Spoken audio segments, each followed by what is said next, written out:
ประธานองค์การกวดสอบแห่งรัฐเน้นหนัก4ปัญหาให้องค์การกวดสอบประจำภาคกลางโซงแขวงสนเขตเอาใจใส่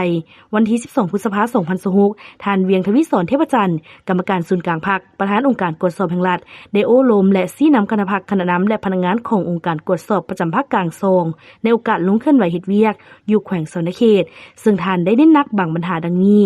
1. ให้ปรับปรุงกลจักการจัดตั้งให้มีความนักแน่นทางด้านคุณทัศน์การเมืองเข้มแข็งทางด้านแบบแผนการนำพาและวิธีเวียกค้นคว้าซับซ้อนพนักงานเข้าแต่ละตำแหน่งงานให้มีความเหมาะสมสมคู่กับความรู้ความสามารถของแต่ละบุคคล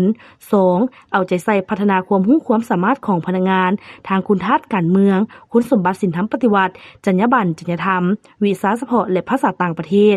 3. เอาใจใส่ประสานสมทบกับองค์การจัดตั้งท้องถิ่นให้มีความกลมเกลี่ยวโรงเรียนนิ่มนวลแต่มีจุดยืนและมีความนักแน่นทางด้านวิชาเฉพาะในการปฏิบัติกฎหมายและระเบียบการอย่างเข้มงวดเอาใจใส่ติดตามสุกยูการแก้ไขผลการตรวจสอบอย่างแข็งแรงลึกซึ้งเพื่อให้การแก้ไขผลการตรวจสอบให้มีประสิทธิผลดีขึ้นกว่าเก่า